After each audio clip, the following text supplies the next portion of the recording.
get started now. So the autoencoders.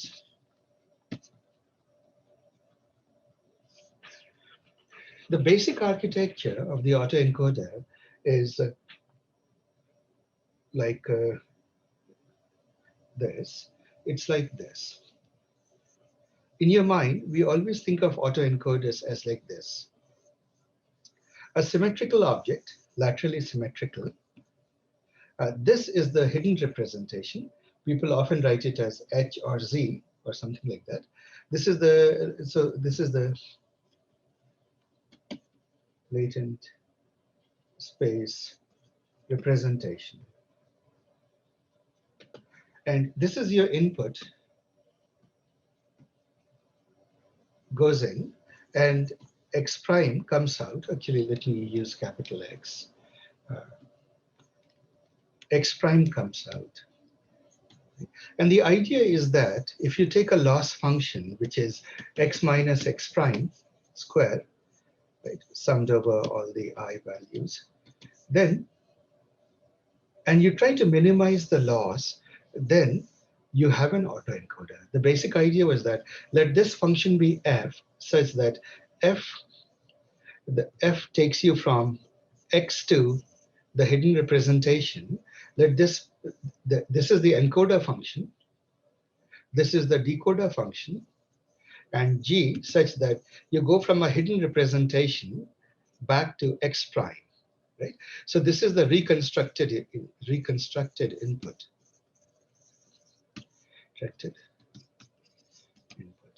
This is your basic autoencoder.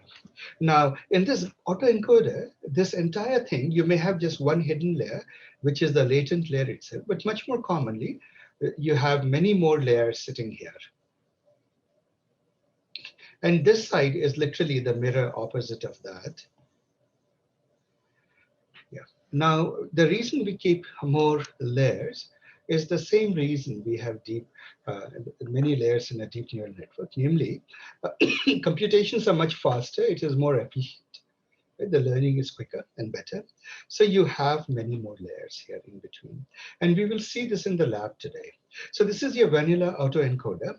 The loss function, if you look carefully, it is a very common sense thing. It is basically saying, what is the gap between the reconstructed input and the input? So this is the input. This is the output. And the output should be able to reconstruct the input, even though we have passed it through a bottleneck. Right? There's a big bottleneck which comes out with a hidden representation of the input. So once you have trained it, then what happens is, so let's put it this way. This part is the encoding part, encoder part, and this part is the decoder part of the architecture. Are we together? Now, what do? Once the training is over, then what you can do is you can use the two pieces separately.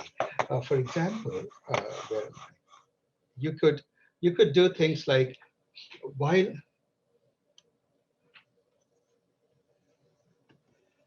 encoding the data.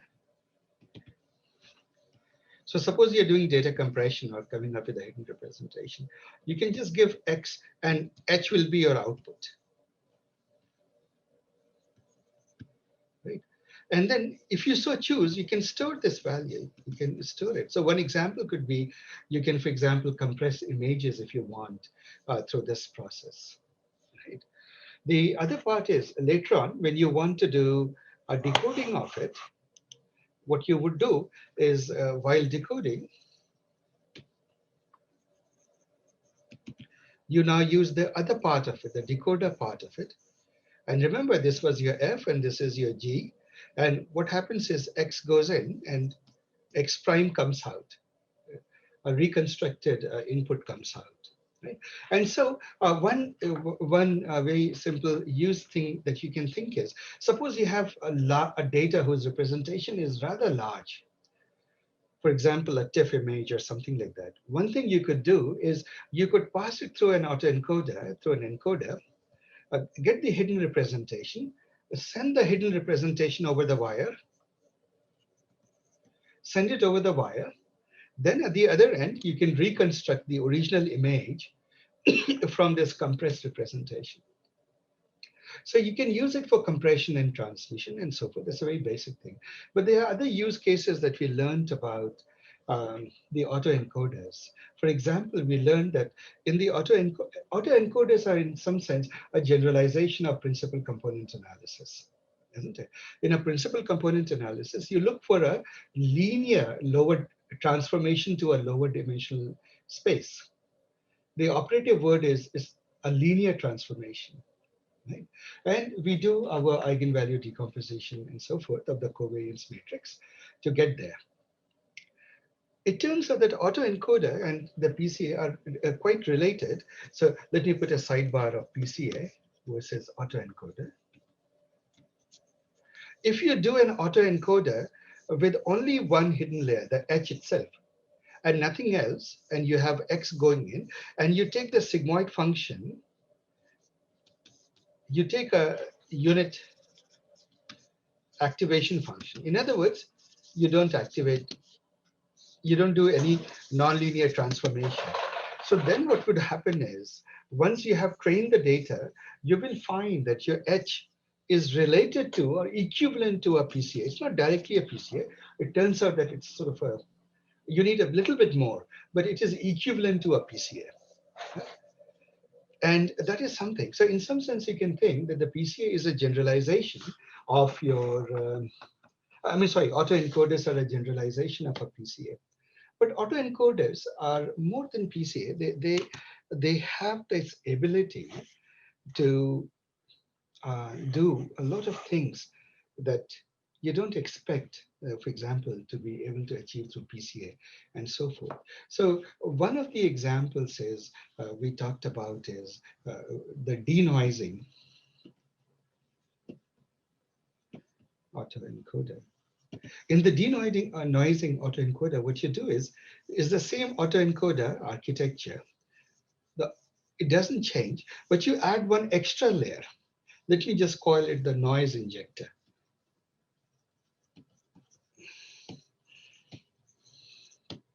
So you take X, it goes in. What comes out typically is represented as X tilde. It is the same input with noise now. So you introduce noise.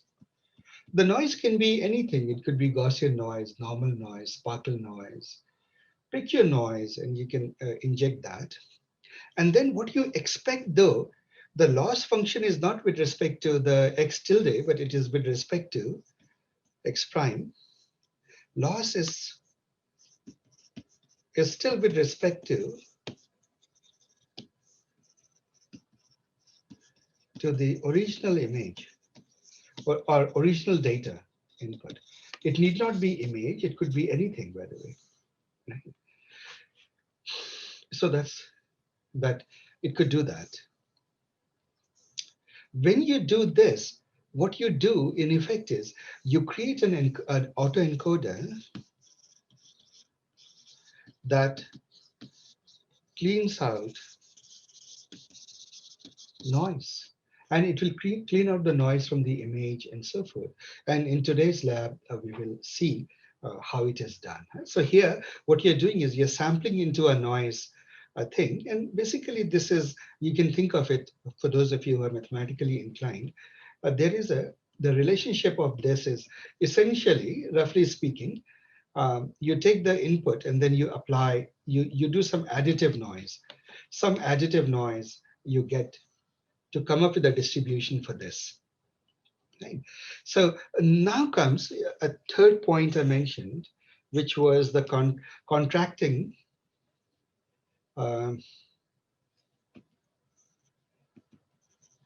autoencoder, which is very similar to the above, with the one exception that what it does is you don't inject noise, you pass in X, you have your FG. So it goes in through this. But what you do is, you play around with your loss function itself. In your loss function, what you do is X prime loss function. will have the normal x minus x prime term, square term with the appropriate sigmas and so forth. But what you do is you actually add something very peculiar. You add a resistance to change. You say that the value, the hidden representation, h, how does it change with, let me just use some vector notation, gradient of h with respect to h, right? In simple terms, in one dimension, it is like the rate of change of hi with respect to any one of the input features xj, right? You try to minimize the change. It's very peculiar. You're trying to make the internal representation insensitive to changes in the input. You say that, well, one easy way to do that is just make it constant. If you do that, though, this term will blow up. This part of the loss term blows up. So this part, by the way, it is the Jacobian. So you add the Jacobian of that. So and forget about the. Let me just put it this way. So this part encourages x prime to. I mean, this part encourages x prime to be to tend to x. On the other hand, this part is interesting. If you want x prime to catch up to x, you would imagine that h itself would be sensitive to x, to the input. But that sensitivity, or rather oversensitivity, is not, it makes the autoencoders unstable. So what you do is you add a resistance term, you add a penalty to the sense. See, if you look at the derivative, what is the derivative? Derivative is a measure of sensitivity, right? So for example, if you have a curve like this, and this is x and that is y, at this point, you would imagine that y is very sensitive to values of x at this point, right? So a, whereas at b, y is not so sensitive to, at b, y is not so sensitive to x, right? The derivative is small. Whereas here, the rate of change is very high. Your small changes in x will lead to a big change in y. So it's very sensitive to the input, right? So that is what it is. Derivatives can also be thought of as measures of sensitivity. And what you're basically saying is, let's add a penalty term such that the the the hidden representation, the latent representation, is not so sensitive to the input. Now that looks paradoxical. If it is not sensitive to the input, how in the world would you have this x prime close to x, right? And so that creates two competing forces. One part in this loss function says catch up to x, output must catch up to x. But for it to do that, obviously, it will try to make the h, the hidden representation, somewhat quite sensitive to input. And then there is a penalty factor that prevents it from being oversensitive to it. So what happens is with both the denoising autoencoder and the contractive version, by the way, this is the Jacobian term, Jacobian term that penalizes oversensitivity.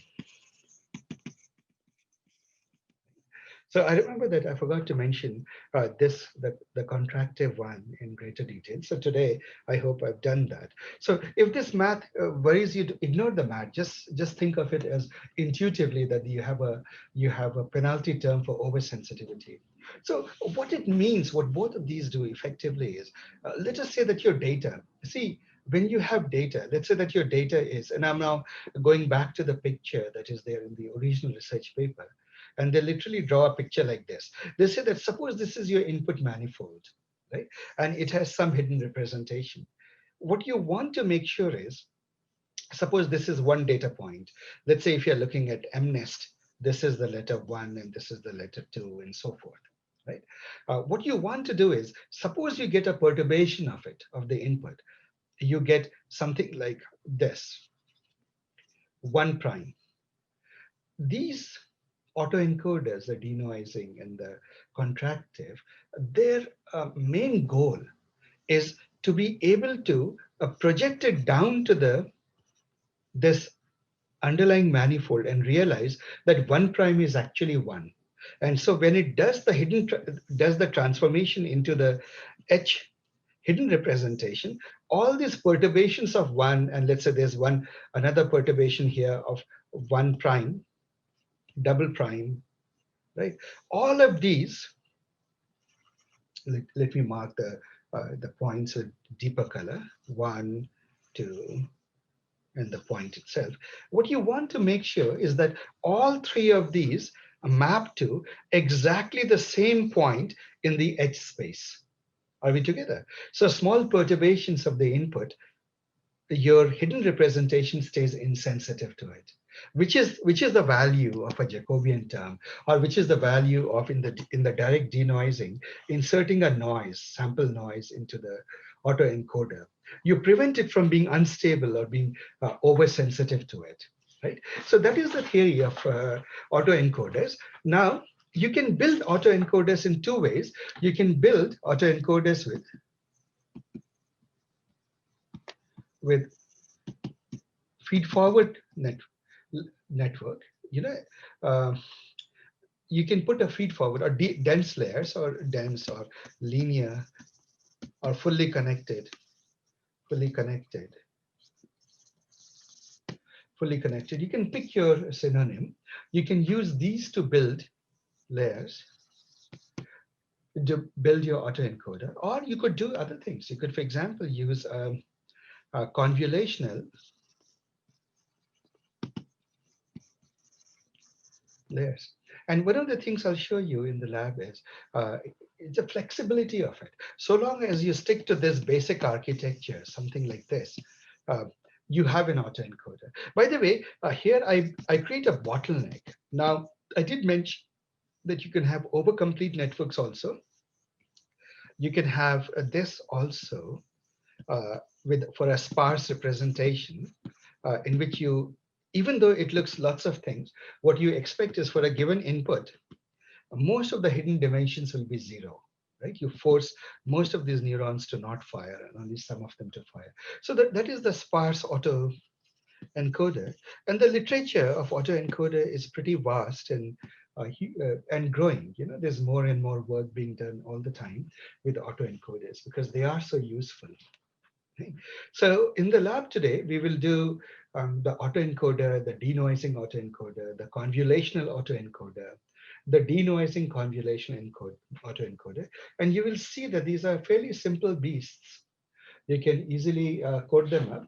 Now, I have put the sample code on the web. I noticed that some of you had asked me a few days earlier to put the code. Unfortunately, as I mentioned, I was really taking a break and resting this particular weekend, so I didn't post it. I posted it now, so you can download it. So with those words, let me see if I can bring up the lab. Give me a moment. Any questions, guys? Oh, by the way, I didn't cover the variational autoencoder. Again, we won't do variational autoencoder now, autoencoder, because that's a separate topic. But the basic idea there was, again, it's a generative model. What you do is you have a hidden representation H, but the hidden representation is a parametrized representation. It is basically a Gaussian mixture, typically. If you think of it as Gaussian mixtures, then what happens is all you're caring about is the mu and sigma, the mean vector and the sigma vector, right? Or let me use the little sigma because you have only diagonal terms. So you make this part a bunch of mu's and this part a bunch of sigmas. Then there is a sample, you sample off this. And then when you train this autoencoder, what you can thereafter do is sample off this and produce your output. So that's the variational autoencoder. Now the theory was, if you recall, we talked about variational inference. It's a very a Bayesian argument. I won't repeat that today because we have a lab to do, but this is just sort of a background to that. So these were the autoencoders we covered. There are more. Okay? And on the website and a course page, I put a whole link to some way, the whole section for autoencoders, and you will see that the entire website's dedicated to the research on autoencoders. all the autoencoder work that is being done, emerging and so on and so forth. So that is a huge deal. So with that, I will now go to the lab part. Sir, one question here. Go ahead. So the Jacobian is a constant, right, sir? It Can you scroll up a little bit? I just wanted to check. Yeah, I think Jacobian? it's Jacobian is a constant kind of lambda, right? It has some values. Right? No. Uh, Or the whole term is Jacobian. The lambda, that delta H. that is true. See, Okay. okay, so let me explain Jacobian. I will have to switch to my Linux workshop, Linux workstation for a moment for the rest of the lab. But let me explain the Jacobian. See, the concept of Jacobian is very simple. Jacobian. It refers, of course, to the Jacobi brothers. So suppose you have a function y is equal to fx, right, in one dimension. Okay. So now the sensitivity to a small change in delta x, you'll give it simply as delta y is equal to df dx delta x, isn't it? Right. Right? This is very straightforward, a small change in that. So now now what happens is, suppose y is a function of f x1 x2. Now what happens? Now what Could happens is delta y is equal to delta f, a little bit. It will vary. It will have some change because of the response to changes in x1 plus some change x2. Would you agree with this? right. Yeah. And now let's make y into a vector. So suppose there is y1, y2, right? So suppose this was y1. So now you have delta y1 is equal to df. Now what happens is we can now think of y1 as y1 is equal to f1x, 1x2, and y2 is some other function. Let me just call it uh,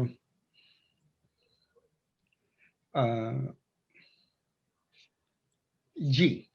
Let me call one the f and the other g, or let me f and g, x1, x2. Are we together?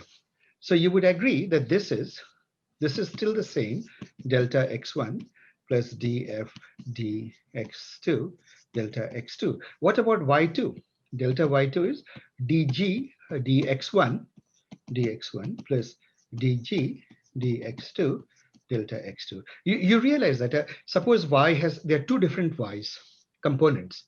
So they will independently vary with respect to changes in the x-axis, you know. Correct. This is it. So now this entire thing, you can actually write it as a Jacobian. This thing, do you notice that this thing here is, so you can say delta y1, delta y2 is equal to df dx1 df dx2 dg dx1 dg dx2. This thing applied to delta x1, delta x2. Right? You can work out the matrix decomposition. So all I did is I took a matrix out of it in writing it this way. Can you scroll up a little bit, sir? That I just wanted to see that term, the one you have written. Where? If little up, little more. Little up. Yeah, I'm coming to I that. click So that this one. is it. This is it. So this is H, right? So now, but anyway, but before that, I'm just explaining to you what a Jacobian is. Mhm. Now this, so you agree that I can write it like this, right? That's right. It is It's like nothing this. but a matrix representation of what I wrote just above. Right. And therefore, this is called the Jacobian. Okay. That's it. So it basically says that each part of the output, how sensitive it is to each part of the input, right? So now come back to your autoencoder. Just look at the encoder part. Mhm. This is F, right? Right. And H is, this is H is the output. And this is X, right? basically the Jacobian is so now H, let's say that H has two pieces, H1, H2, just as your example, right? Mm. Or maybe an X has three pieces, X1, X2, X3. I'm taking an example, right? So Right. now what happens is I can say that I have two functions. H1 is this value here is f1 of x vector, and h2 is some other value, some other, let's say what you would call g there, of the x input, right? And once again I can create this matrix. the Since f1 and h1 are the same, people often just write it as the output, the response of the output. By output I mean just the latent representation h. Yeah. H1 dx1, right? Dh1 dx2, and then I can talk about dh1 dx3, dh1 dx h2, DH2.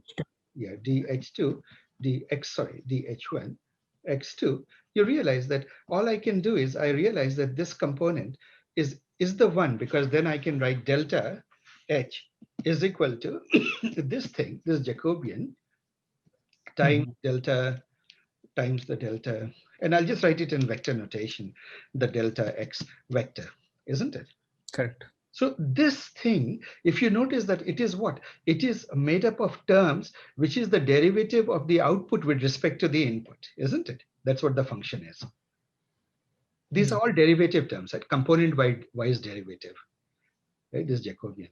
So one notation that people use in the literature is they say that it is just a generalization, a vector generalization of the this. This is this. This is it. That's right. That's the matrix representation of the whole differentiation part. But Right. in the equation above, there is lambda as well.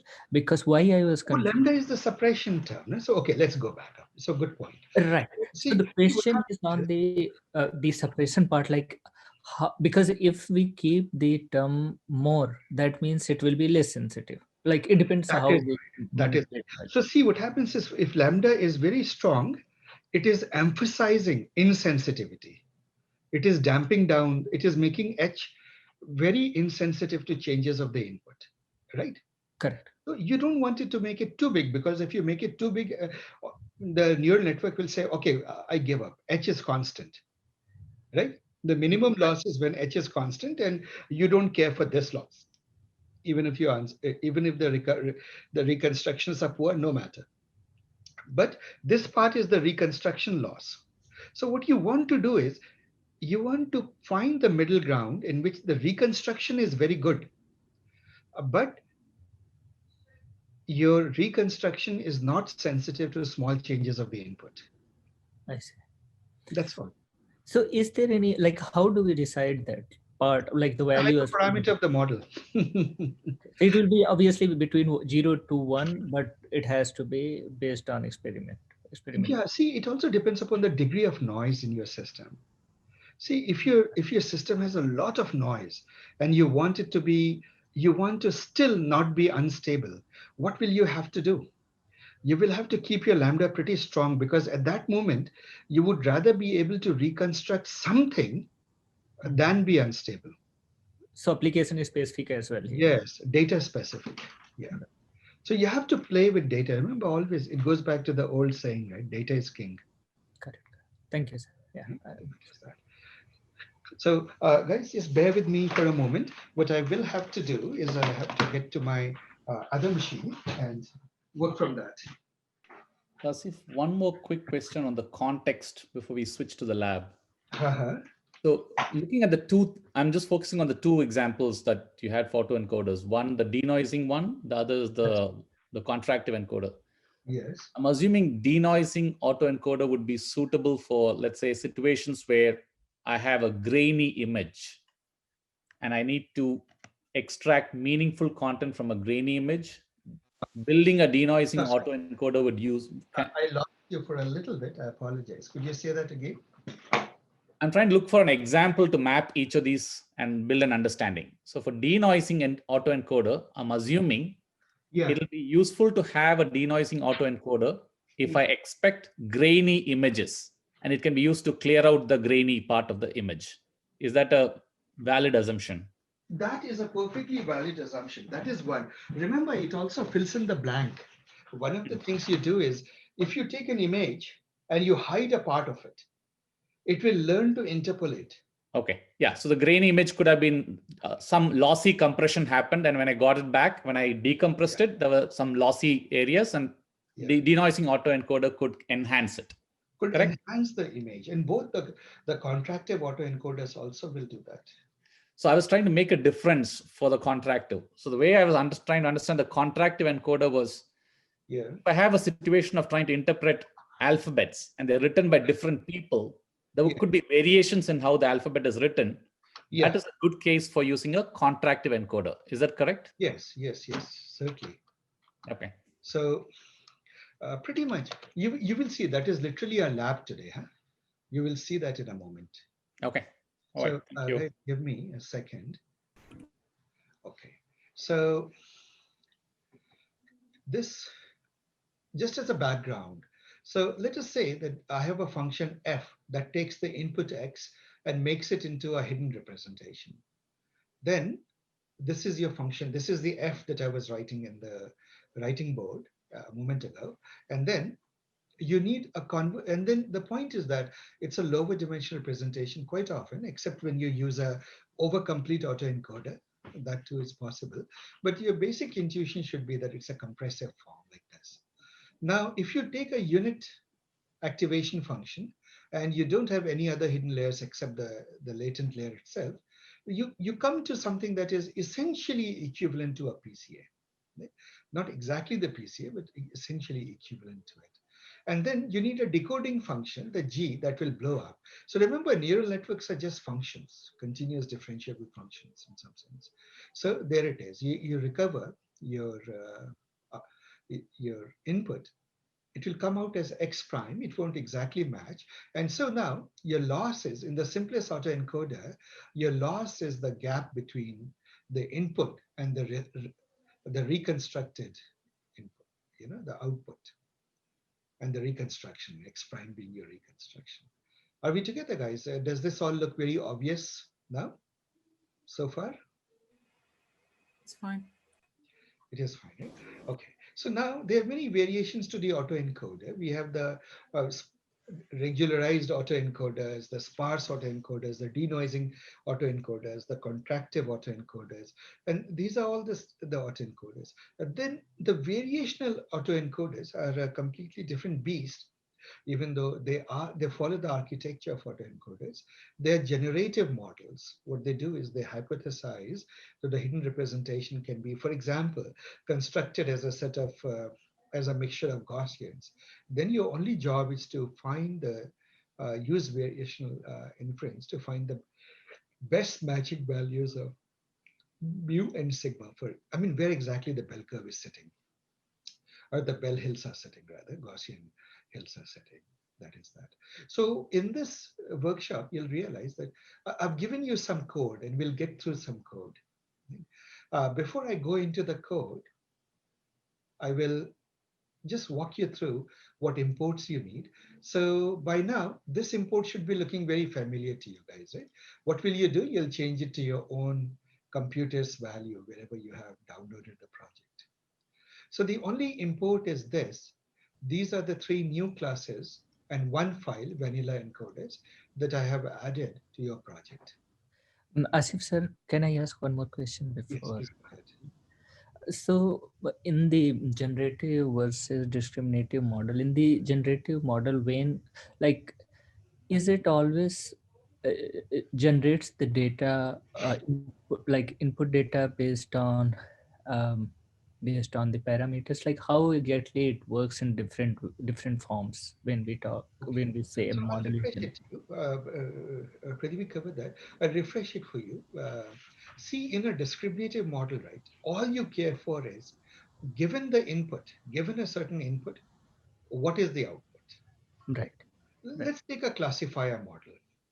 All you care for is what is is it a cat, more likely a cat, or a dog? Is it more likely a cow or a duck, right?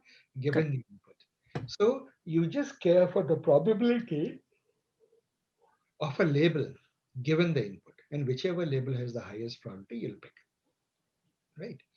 Now, in a generative model, you go one step further. Generative models are also models capable of making predictions or being discriminative. But you do one extra step. You say, no, wait a minute. I don't want to just figure out whether it's a cow or duck. I want to figure this out.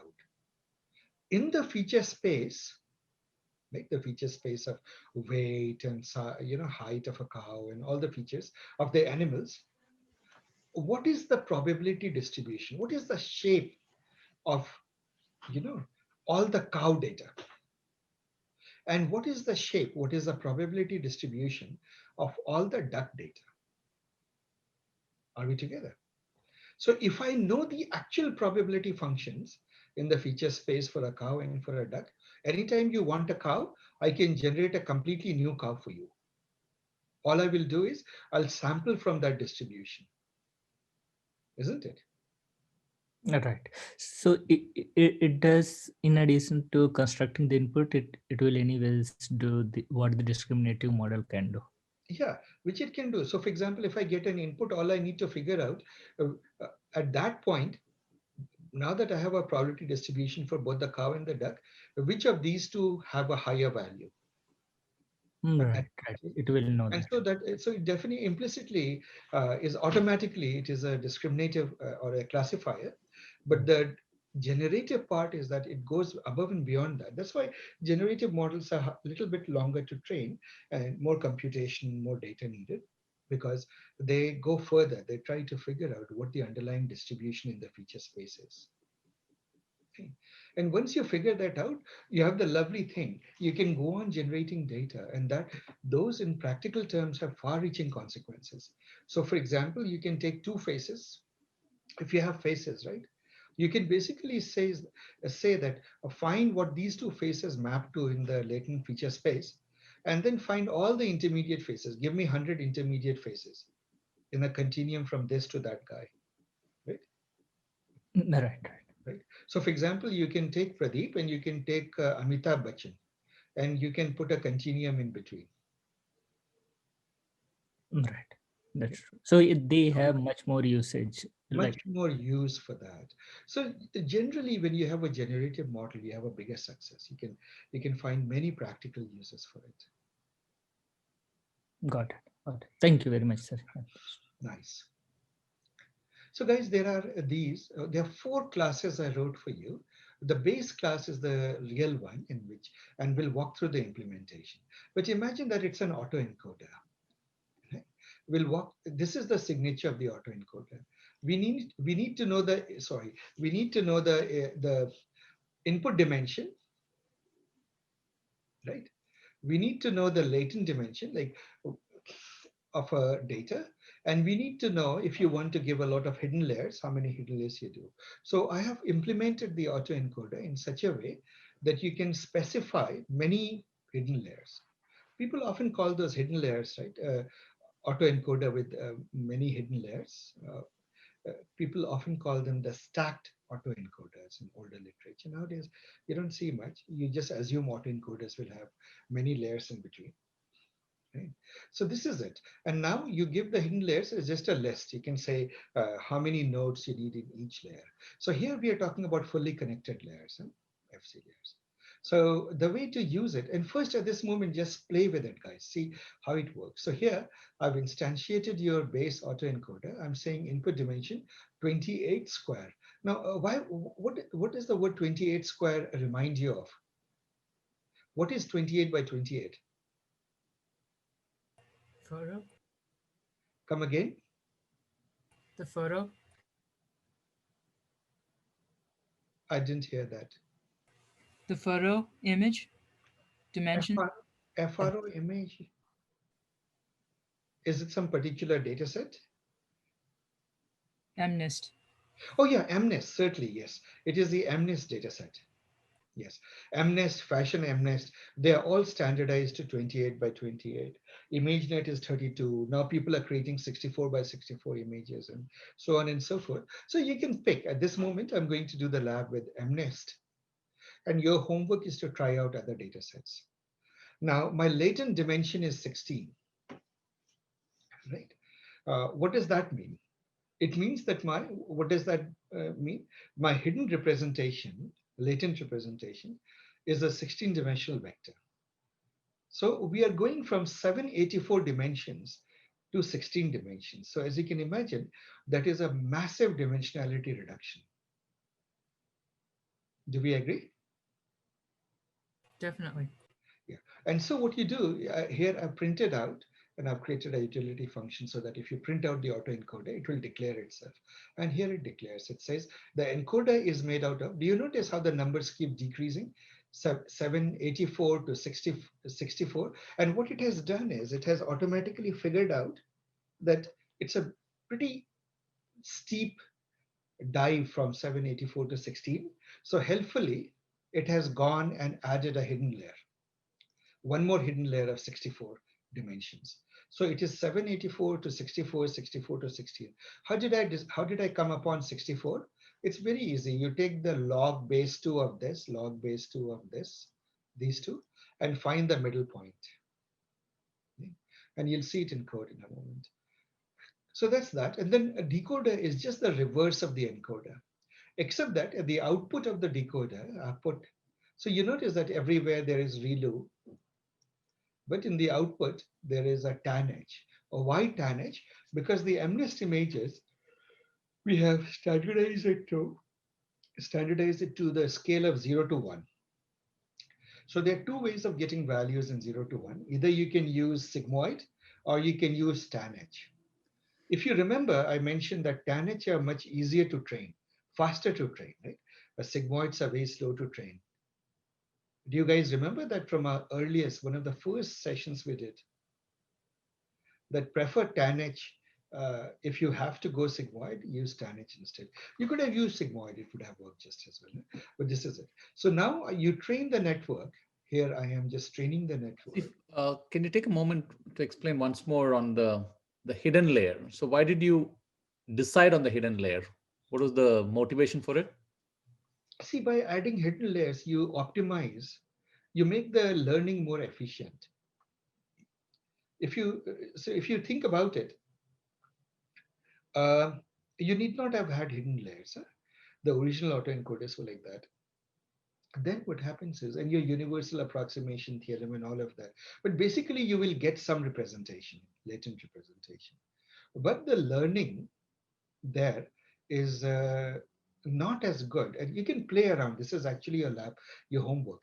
By adding hidden layers, you do much better, right? At this moment, I've added only one hidden layer. You can choose to remove it and just go modify the code and remove that, or add more to it. And this is something we'll do as a homework, add more and more hidden layers. See, the whole point of deep learning is when you add a lot of hidden layers, if you can successfully add it without having your vanishing gradients and other problems, if you can add more hidden layers, the more efficient is your learning.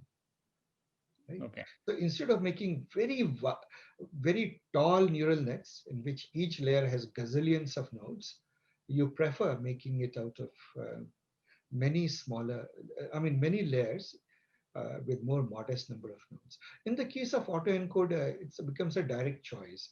You're starting with 784 and you're diving down to 16.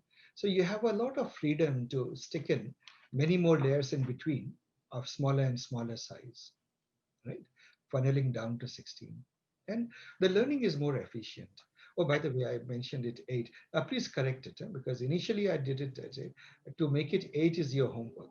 I shouldn't say 8, 16. It's a typo. So we go from there to 16. You may wonder, how did I come up with 64? So obviously you can look up my code and see.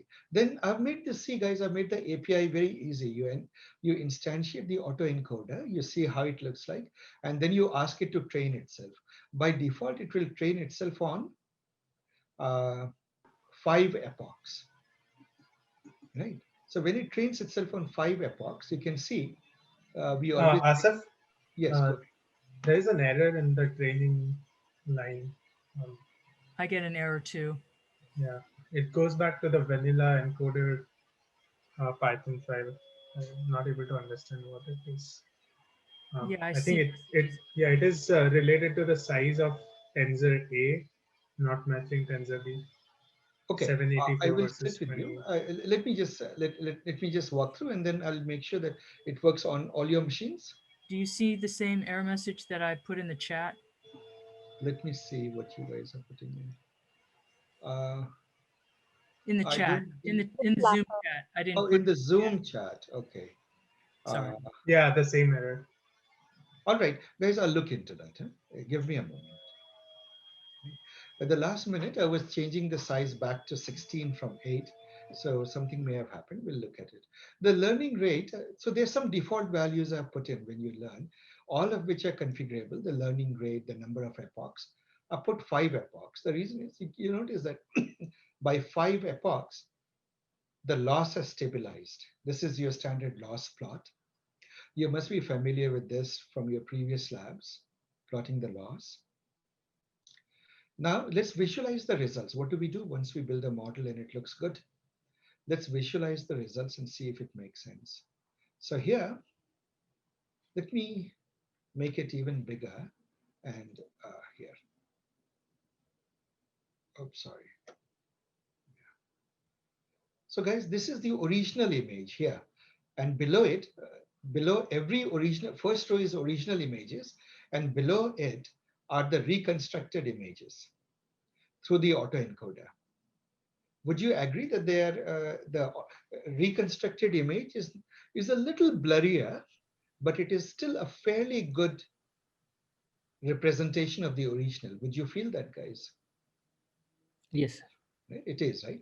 And now you can make it even better. Now here I used a latent representation of 16 dimensions. You can play with it. You can make it less than that. You can make it more than that and so forth, right? What happens if you reduce it down to 4 dimensions and or 3 dimensions? For example, can you capture the essence of a digit with just 3 dimensions? Something worth thinking, isn't it?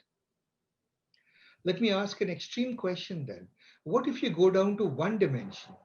What happens? So as you play with this, there are some surprising findings.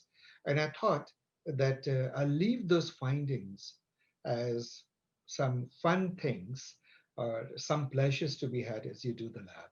It is quite amazing actually how data can live in, or the essence of the data can live in much, much lower dimensional spaces. It's just amazing. So I want you guys to please play with these images and see if you can, uh, with this autoencoder, and see what you can do. Now, here's the, and by the way, I'll take you guys through that bug, huh? Whatever it is, we'll fix it in a moment. Now, first thing is, see the effect of reducing the latent space or dimensionality. This is very easy. You can just go here. What do we need to do to change the dimensionality, guys? Latent dimensions, you can make it something, make it 4, make it 3, make it 2, see what happens. Make it 5, 8, see how it varies. Then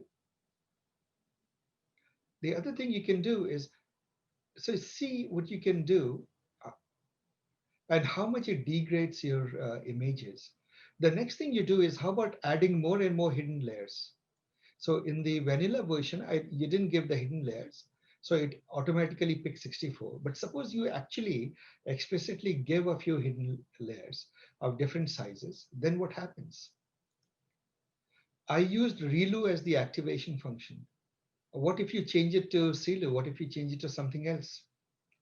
So try it out, guys. Play with the different activation functions, see what it does. Look at the runtime, how slowly or fast it learns. What if you just make it a sigmoid or tanh for learning? See how well it learns.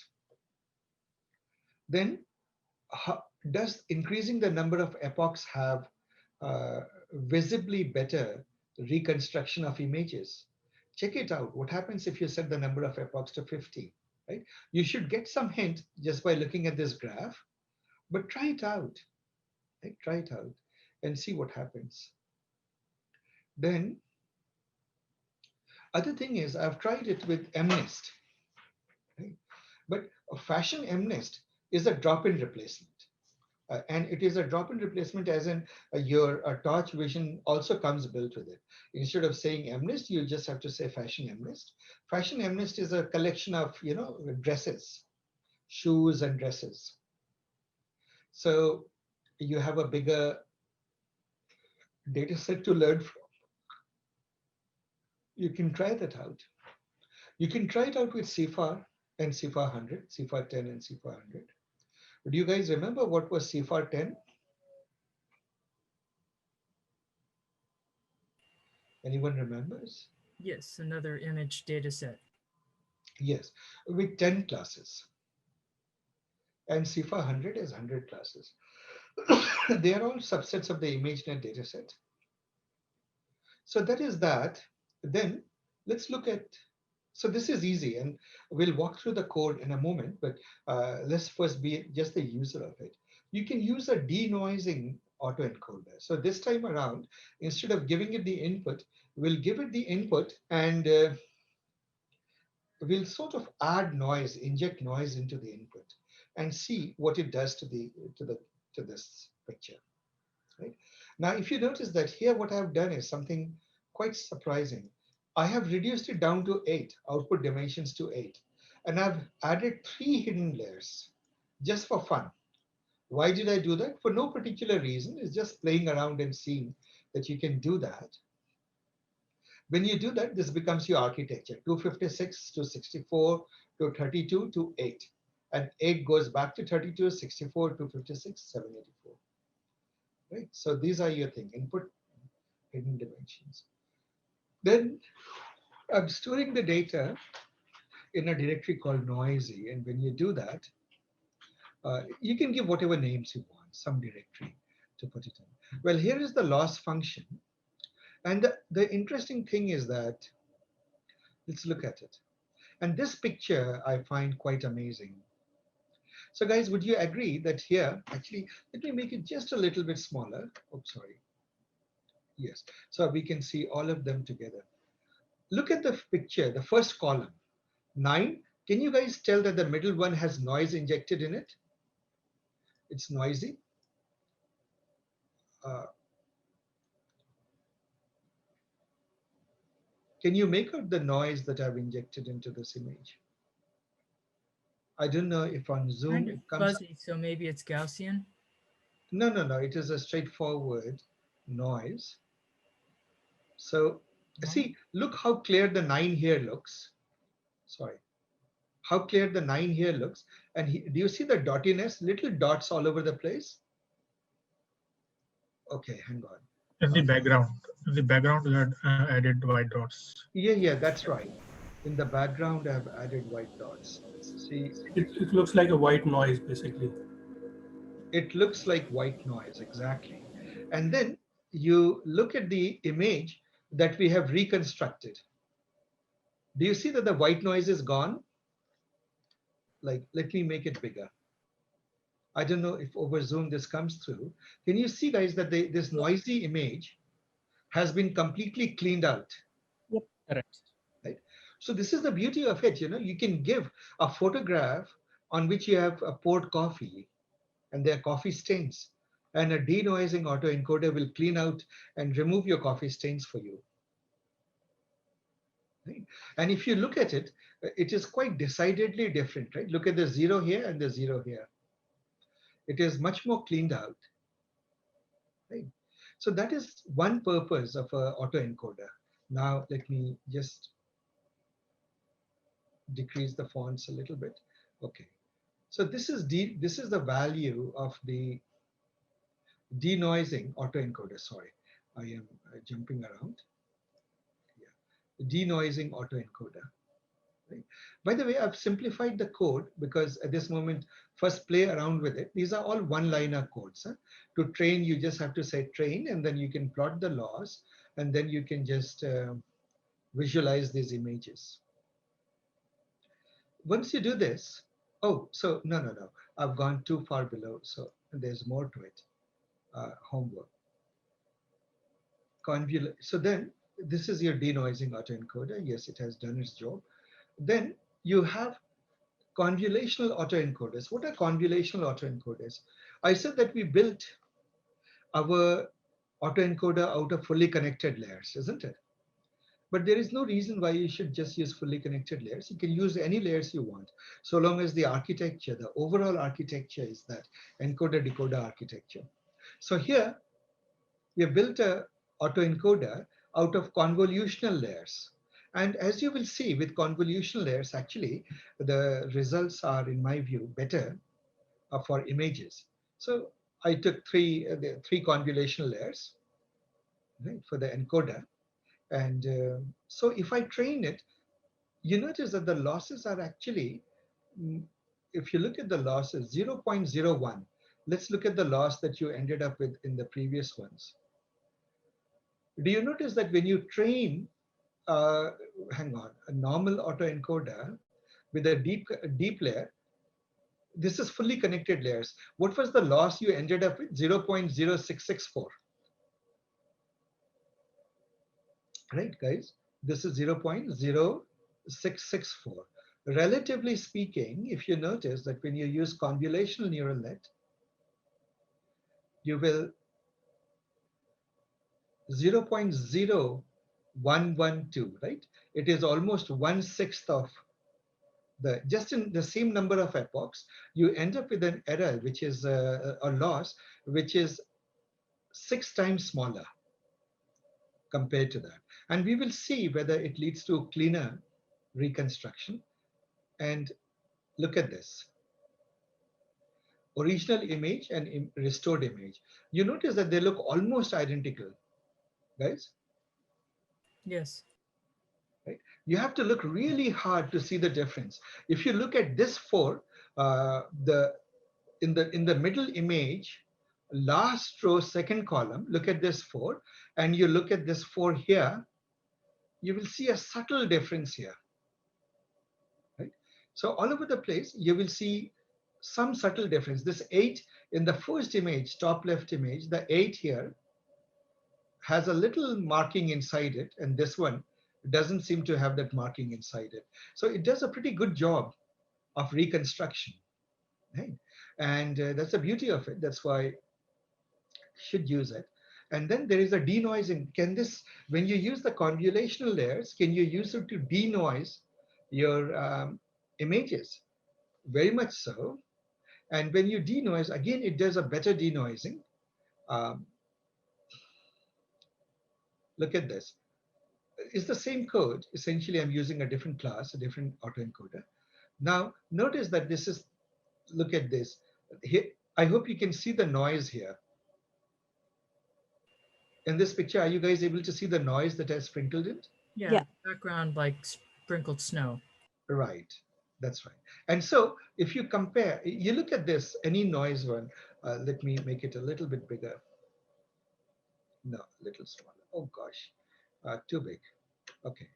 Uh, So this is fine. yeah.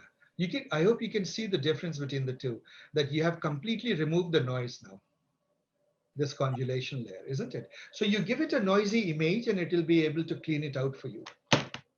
You have trained it to clean out noise. Now, at some point, I'll give you another lab. Actually, I was going to do it in the vision part of this workshop, where we are going to do, I would give you other things like some parts, somebody's ear masked. You take a face, the nose is missing, or the ear is missing, or something like that.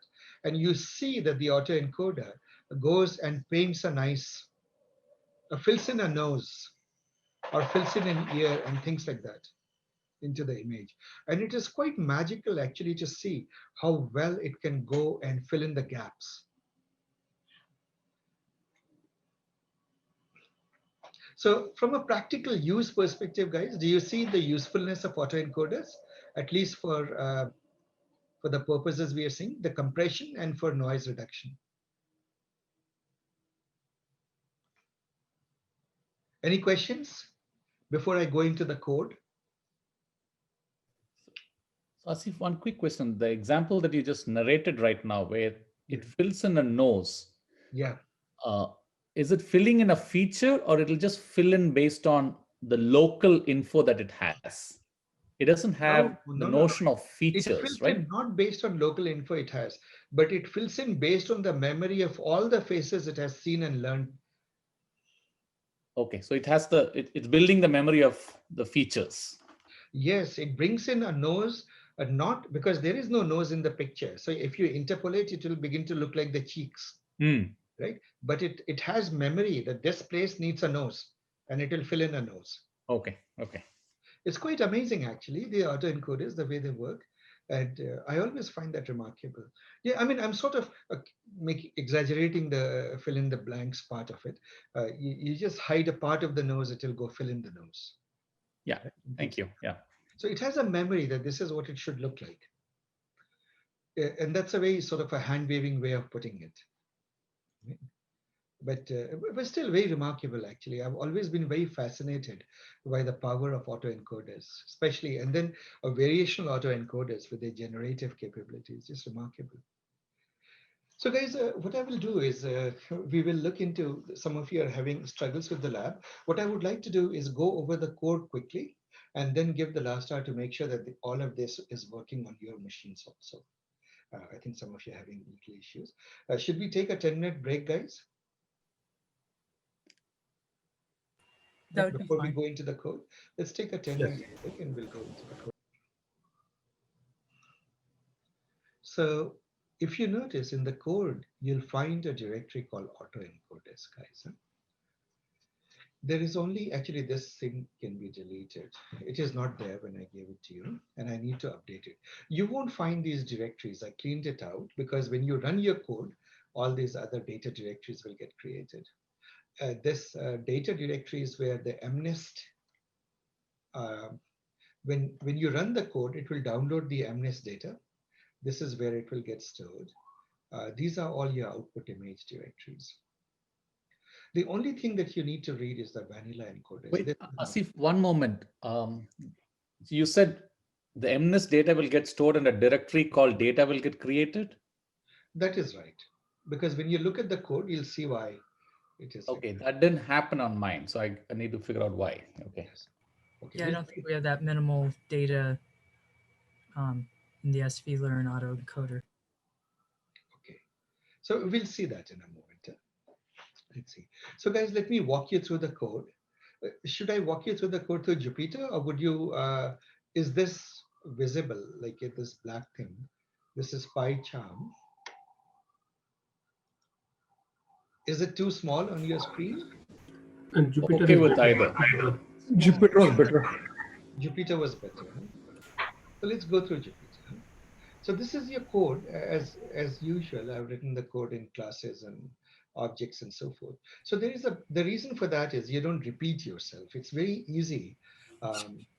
When you create a base class with all the common functionality, then creating other encoders, you just reuse that class and you write just the deltas, the small differences between the two base class and so forth. Of course, the downside is if you're not careful and you're trying to do like I was doing, somewhere along the way, you'll end up breaking everything. So I need to go back and fix it. It's an easy fix, I'll fix it. So this is, anyway, the base encoder. Let me explain what it is. The input dimension is, of course, the input dimension, latent dimension. Hidden layers, by now you know what it is. Okay, These so are, only supposed to have that vanilla encoder py file in the svlearn autoencoder directory. Because yes, I've yes. got the Yeah. init py, vanilla encoder.py, nothing else. Yes, that is the only file you should have in that directory. Okay. Yeah. When you run that, other files will get created.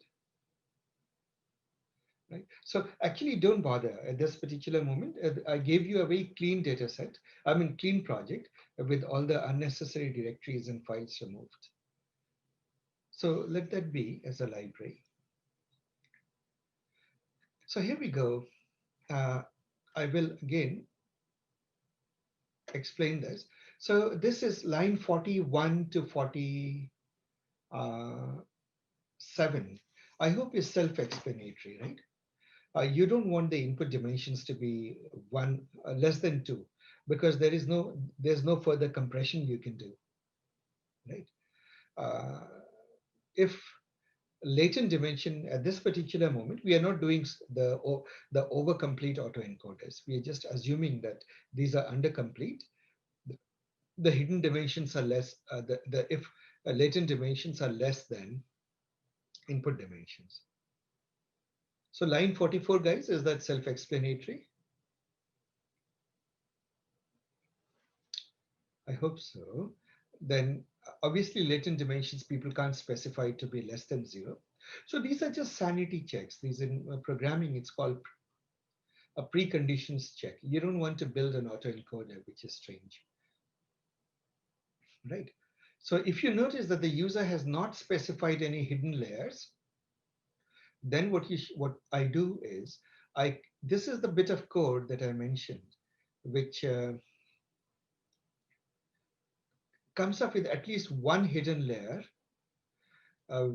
whose size is a good one. I take the log of the input, log of the output, take the average of the two, and of course then I exponentiate it back, right?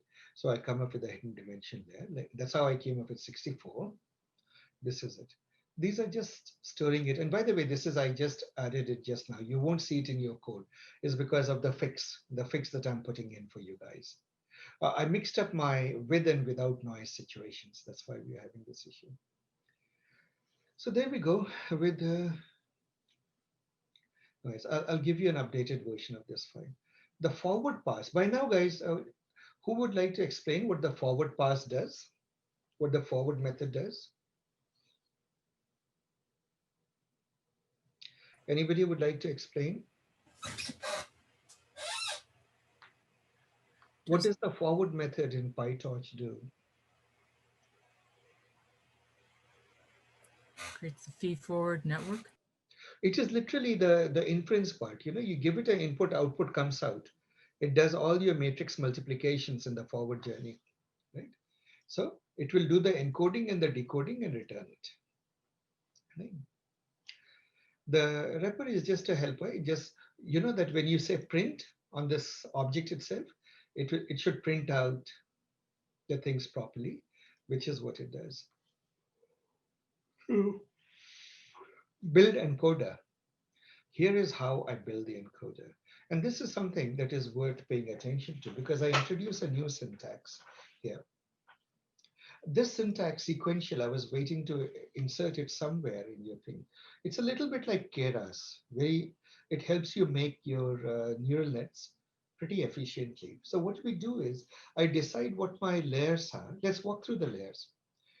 We agree that the first layer, there is no choice. It has to be this input dimension. The input dimension will be the size of the first layer. Do we agree, guys? Because it's the input layer. And then what will be the output layer, whatever the size of the first hidden layer is, the output to that, right? Then the first layer, we are activating it with a reloop. So this, by the way, I'm just adding it to a list at this moment. I haven't built it. I'm creating these little pieces and I'm adding it to a list. So far, so good, guys. Does it make sense?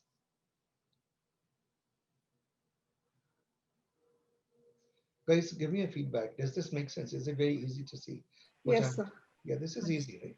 After that, what I do is we have a lot of hidden layers because I gave the functionality that you can have as many hidden layers as you wish. And now I need to dynamically figure out what those hidden layers are and add it to this modules list, which is what I'm doing here. And then finally is the innermost central layer, which is uh, which will be the output here. Now, what do we do? Here is your latent. This is the add the encoder. The actual layer, I should have called it not encoder, but the latent layer. This is your latent layer, right? The hidden layer minus one and latent. After that, what do we do? This is a syntax and then sequential. You give it a list of these pieces and it will stitch them together into a neural net. Right? So which is what I'm doing. So this syntax will be a bit new to you. By the way, what does star mean in Python? Variable number of arguments. No, basically, if you give it a list, it will It will give the object. unwrap the list and make them yeah, like a variable art, like you are saying, right? It like someplace sequential is expecting literally an unwrap list, like you can go on adding things to it, and so it will take a list and it will unwrap it. And a double star unwraps a map. Single star in Python unwraps a list. So this is it. It just so happens that the sequential takes arguments like that. All right. So one of the common things I notice people do on the internet is that they will just repeat the encoder backwards, the code of the encoder backwards in the decoder. The trouble is, then if you change your encoder, now you need to go and change your decoder. You know, if the decoder is a mirror image of the encoder, why repeat yourself in backwards? It's a bad idea. You can introduce bugs in it. So try to do it the way I did it, or some other better way. Uh, what I did is that I took the list of modules that I have here and I have just reversed it. Do you notice that? This is, by the way, a very Pythonic way of doing it. This creates a list that is the reverse of the hidden layers list, right? So now what happens? Instead of each layer being smaller than the previous layer, now each layer will be bigger than the previous layer in the hidden in the reverse list. Does that make sense, guys? So suppose you go 256, 64, 32. What will be the reverse of it? 32, 64, 256. Isn't it? That's that. So I take a reverse and now what do? I repeat exactly what I did before, but this time around I weave it out of these layers and I put it. The only thing to note is that in the output, the last activation is a tanh, right? And the reason is we want values essentially between 0 and 1. And what we do is we tanh produces values between -1 and +1. We can always shift and scale it. If you add 1 to tanh, it will go from 0 to 2 and then take half of it. It will become, like for example, you see me do it here. So that explains the encoder decoder part. There is a helper method, shape to image.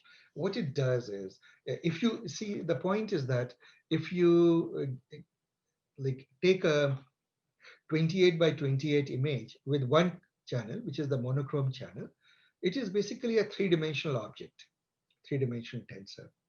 When you take the three-dimensional tensor and you flatten it, because a a dense layer can only take a linear input, isn't it, guys? That's why in PyTorch it's called linear. Means it can only take a vector as an input, not a tensor.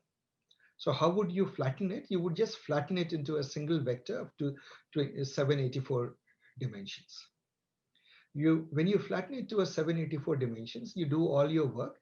Later on, when you are looking at the result, you want to shape it back to an image, isn't it?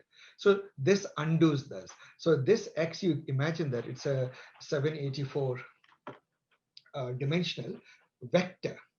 Now this vector we want to shape back into an image. Actually, it's not really a vector because there is one more thing there. The mini batch size, the mini batch, let's say 32, means that it will be 32 cross 784. But that 32 is implicit. The linear, the PyTorch works transparently with mini batch. So you don't even speak about it. You just refer to the fact that the rest of it is a vector. The other dimensions are vector. So now this is here. What we do is we shift it back. You remember tanh produces values between -1 and +1. We need values between 0 and 1. Why do we need values between 0 and 1? Because in MNIST, we standardize it to 0, 1. Right? So if you want to compare input to output, we better be on the same scale. That is it. This is not needed. It just makes sure that if we used any other activation function, then uncomment this, guys. If you use something that produces values above and beyond, if it or does something strange, then you may want to truncate the values to 0, 1 interval. Then you know that this data, when it comes, it is actually initially a two-dimensional vector data. It is the batch size times one dimension is the batch, the other dimension is the or the batch size, and the other dimension is the actual data. Right? So for every batch element, there'll be one vector or one image. Yeah. So imagine 32 images coming together through this in this shape. You're shaping 32 of these images. You're trying to do that. So what do we do? What we do here is how do we find the batch size? The rule in TensorFlow is in the image tensor, at least torch vision, the tensors are annotated like this. First, the batch size. Second, the channel. Third, now comes the image size, image, height and width. Yeah. So, so the zeroth element, which is the first element, would be the batch size. A channel is one. We know that the channel is one. It's monochrome image, right, at this moment. And by the way, this you'll have to change when you try other data sets. I'll leave that as an exercise for you. You'll have to change it to 3 or something like that. Now, we know that ImageNet data is 28 by 28. So what do?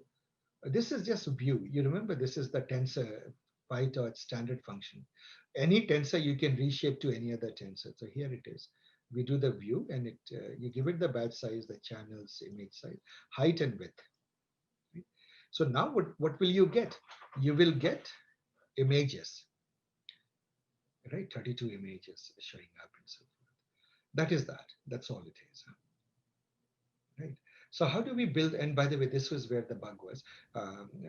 I need, so no, this is not the bug. I'll tell you where the bug was. Okay. A build input. In One, each of these, Asif, on the previous function, can you touch upon why you had the static method? oh, it's Pythonic. It's a very Pythonic.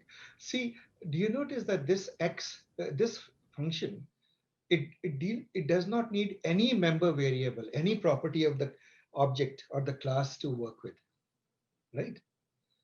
Okay. When a function is invariant to everything, you give the facility for it to be called From uh, anywhere. Okay. yeah, anywhere. Right. That's that. Okay. That is it. So it becomes like a C function. That's what it is. You notice that it doesn't have self as the first argument here. Okay. Yep. Thank you. So a build input is simple. Suppose you is the opposite of that. Suppose I get an image 28 by 28. What do I need to do? I need to and let's say batch size 32. So it will be 32 times 1 times 28 times 20 by 28, right? So what you do is you linearize it into one linear vector. The way to linearize it would be you take it and then you for here you keep the number of dimensions. Of course, that's a number of batch size. That's a mini batch. You ignore that. And the rest of it, what do? You put a -1 means take everything and put it in one long vector, right? Which it does, and we can print it out. You can see it. This is the fix I was putting in your code when in this break. It's a minor fix. I'll give it to you. So let's now look at the train part. The training part by now you should be very familiar with, right? Uh, self batch sized. So I assume a default batch size of 32, right? Now, those of you who attended my loss function, loss landscape thing, you know that batch size, how do you decide a good batch size? If your batch size is 1, it is stochastic gradient descent. If your batch size is, let's say, the entire size of MNIST, well, then it's just gradient descent, a batch gradient descent. But typically you do mini batch gradient descent in between. Sizes of 8, 4, 8, 16, 32 are common. 32 is pushing it. Sometimes you go for 64, 128 also. The bigger the batch size, there are two problems with it. One is that you may not have enough memory on your video card. That is one issue. The second problem is uh, bigger batch sizes introduces its own instability on the loss landscape. So you have to be careful. Batch size is a hyperparameter of the model. In the autoencoders, it doesn't matter terribly. 32 was a reasonably good number, and I took it.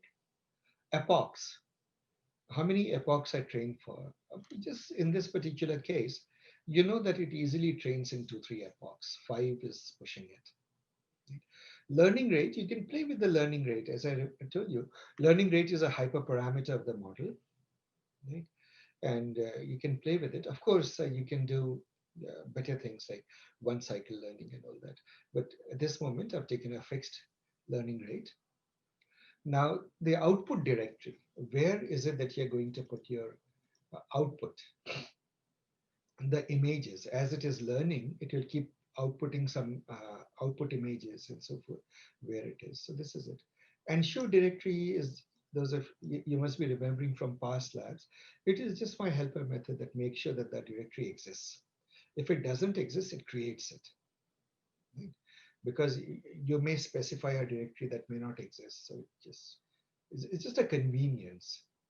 A transform does what? It just converts it into an image.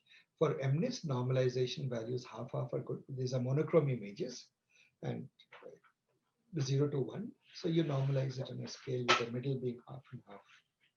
So this is the point of where the data is stored. You know, I've written tilde data means your home directory and create data. So right. So when you do this, your MNIST data will be downloaded to your home directory. If it is not already there, download is to make sure that you, and once the data comes, you apply these transforms. So your data set now is made up of tensors. This is the data loader part. So remember, what's the difference between the data set and the data loader, just to whet your recollection. If you think of the data set, the whole data set is a huge pile of sand. Your data loader is the guy with the shovel. Data loader will give you many batches of data. When you ask it for the next and the next and the next, it will take a shovel, and each shovelful, it will give you one mini batch of data. That's the data loader. Loss function, of course, we talked about it, mean squared loss. And optimizer is the one that will help you learn. This is it. Now, this code should be pretty familiar to you from the past. History, loss history is a class that I created to keep track of the losses. You can use it. So epoch. So now what do we do? For every epoch, for all the mini batches, you do the learning. The learning is, you'll realize, very straightforward. It is given, you take the image, now you build input. You know, do I need to linearize it? Do I need to add noise? Whatever it is, do that.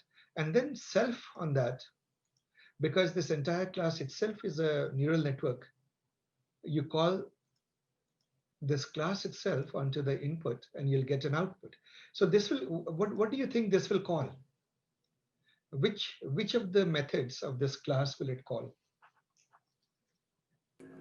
Init. Init method. Init.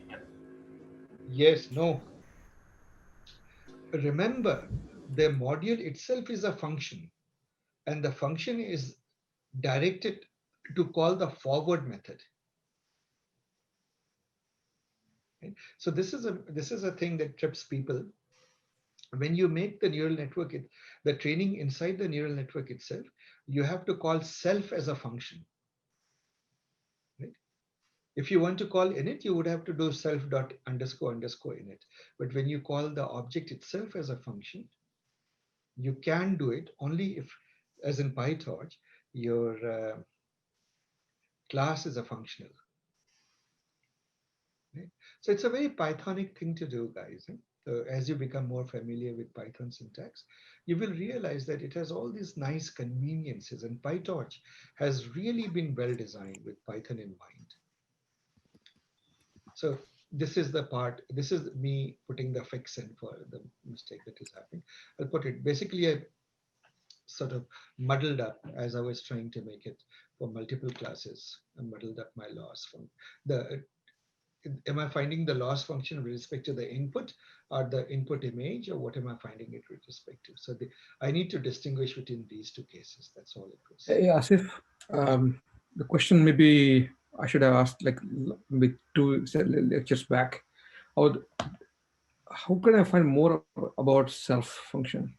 Because I'm a bit confused with the self declaration here in the previous few pages also. Oh boy, maybe I shouldn't have used this. See, basically self refers to the object itself, Okay. right? So in Java, it is the this, Okay. except that in Java and in C++, this refers to the object, right? Yeah. In Python also self refers to the object, but for one exception. When in Python, a function is an object in itself. So if your entire class is also a function, now how do we know that it is a function? If you look at it, that comes from the fact that, look at this line, line 29. A base autoencoder takes nn.module as input, as a superclass, Mhm. right? So what it says is that a base autoencoder inherits from module. Module class in PyTorch is a functional, right? So it is both an object and a function. So if you know that there's a function called x, you can you can just call x on some input, isn't it? Okay. So that is what is happening here. Yeah, this is a little. See, guys, I did it like this so that you the total size of the code base remains small because we are talking of 4 autoencoders. Typically, if you look at the web, you'll find that people write independent classes with completely different implementations. But I have a unified implementation, putting it all together, and you'll see that with this base class in place, the rest of the autoencoders are just a few lines, 3-4 lines each. So this is the magic with object-oriented programming, right? You make a very good base class with a lot of core functionality, and then all the inherited classes have just a little bit of work to do. So that's that. But I could do it only because I could use function. I could use syntax like this. Right? So just think. Okay, here is one way to look at it. Forget line 149. Imagine that you are seeing the word self dot forward on the input. Then it would make sense, So isn't it? can you add a comment there so when we I go will add back, it. we know? Yeah, I will add it. Huh? I will add a comment in the because I have to give you guys anyway a fixed version. I'll add that comment. Huh? So now what happens? So it's very straightforward. This gives you the forward pass. It produces an output image from the autoencoder. So I'll add a lot of comments in this. I thought that most of this loop you guys are familiar with now. But I'll add more comments. Then this output I need to compute the loss from. Once I have the loss, I need to backpropagate the loss, right? And then the optimizer will take, once I back propagated the gradients of the loss, what do? Optimizer takes one step forward, means updates all the weights. But then the rest of it is just bookkeeping. I'm storing some information. And some of the files, do you notice that I store some files into the directory? So that's how I visualize it in the Jupyter notebook. I save these there, right? The plot loss function is literally the plot loss that you're already familiar with from your classifiers and other things. So I've just reused it. If you look at the plot loss, it is simply reusing the plot loss that we already created. Remember those days long ago when the classifier, when we were writing a regressor and classifier with deep learning long ago. So all of that code is being reused. That is your training. Where is it? That's a main training loop, right? Uh, this is it. You plot so this is the beauty, again to the point that once you have created a function, reuse it. That is why I encourage you not to put everything in Jupyter notebooks. It's very hard to call function written in one Jupyter notebook from another Jupyter notebook. But if you write it as proper Python library, then it's very easy to recycle code or reuse code. So now I did that. See guys, look how easy is it to create a denoising autoencoder. What do I need to do? I just need to insert the noise, isn't it, into the input. So what I do is before I feed it into the input, I have just one method here, build input. So you give it data, It will take the data, it will do whatever transformation needed, like for example, linearizing it and so forth. And then what it will do? I'm just adding, at this moment, I'm adding just random noise. You can add Gaussian noise, you can add, sparkle noise, you can add whatever noise you want. But just as an illustration, I add random noise. Right? And you can decide how much noise to add. For example, you can add a 10, by default, I add 30% noise. That's a pretty aggressive noise. Or you could add less or more. Right? Don't go like 90% or something like that. It will destroy your thing. Uh, that is it. So do you notice that when you have classes, I managed to create a denoising autoencoder literally with only like one, two, three or four lines of actual code from an autoencoder. And that is why it is of value. Now I can build an autoencoder out of convolutional layers instead of a feed forward or linear layers. If you look back here, the default autoencoder I created out of linear layers, right? Where am I? Build encoder. Yeah. Do you notice that everywhere I'm using linear layers? Linear. What are linear? These are fully connected dense layers. You don't have to use that. You can instead use convolutional layers. So here it is. And once again, because I have my base autoencoder class in place, using this is very easy now. By the way, uh, you always search for good, layers, and it comes through a lot of a trial and error, right? So I just took it literally from the Toronto AI group. They had this example for the autoencoder. It works very well with MNIST. Obviously, these numbers you come up to by playing a lot. So instead of cooking up my own numbers, I just took the actual layer values from this particular link, this lecture, this link. I ask one other question, right, on convolution network layer. Could you describe what exactly that? CNNs.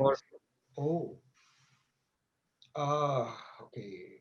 This is see, convolutional are like, think of them as filters or stencils. So suppose you have a page in which you have a stencil mark, X marked, X cut Mhm. out, and you go over the wall or over some surface, and you look for a match to that X as you move that stencil uh, all over the surface. Somewhere it will match, right? Let's say if there's an X on the wall, it will go match it. Okay. So now you know the location of a X in the image. That is the basic intuition of a convolutional filter. Right?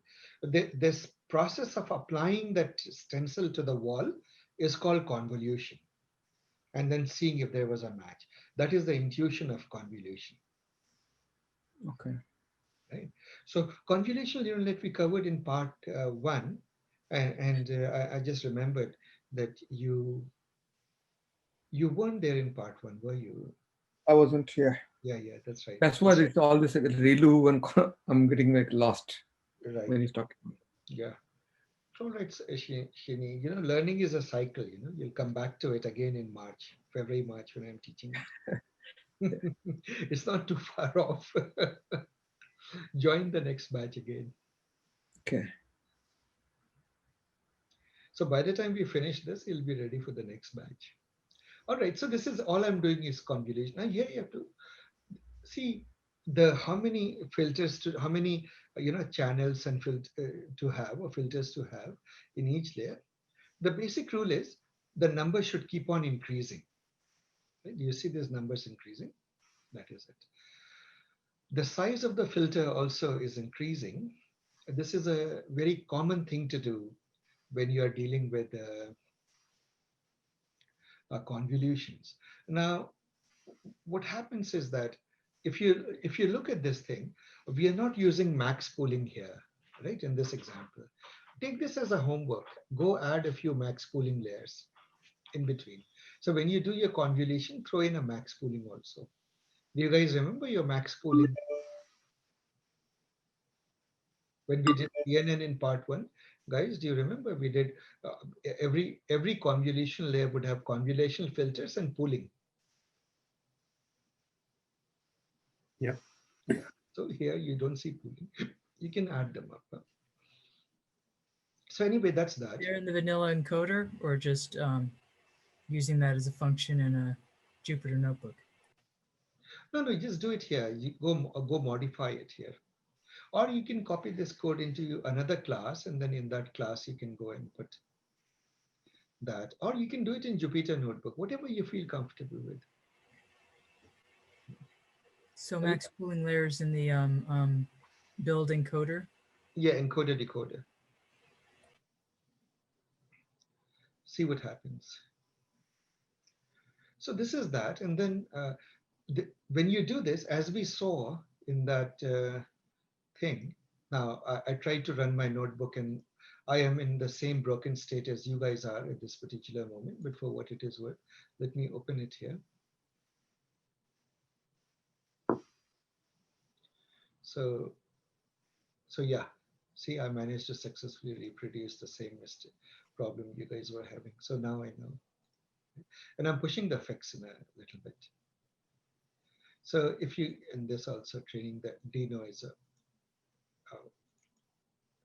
autoencoder. Anyway, we'll visualize the results, and the results were here still. I haven't removed it. So I'll have to make this fonts a little bit smaller for this page to be reasonably sized. Okay. And then when you go to the convolutionals, you see it, 16 channels become 32 channels, become 64 channels. You have a lot of channels, and you see the kernel size increasing, right? But when you use it, it is very much the same. You don't notice the difference at all, right? Except that the results are better. And then there's a denoising version of it. Add some 30% noise to it, and then you can run it. At this moment, it won't run because things are screwed up. So you guys have the results. That is it, guys. So how did I add the noise? Exactly the same way. Take the original image and add some extra noise to it. And that is autoencoders, guys. Now, remarkably, these autoencoders today are used for one set of purposes. They're fairly versatile. You can use it for many, many things. When we do anomaly detection, we'll again come back to autoencoders, and you'll see that we can use them quite a bit. And at some point, I wanted to introduce a lab dedicated to variational autoencoders, but then I realized that it's becoming a bit too much of autoencoders. I'll make that optional. And those of you who want to attend the lab can attend it later.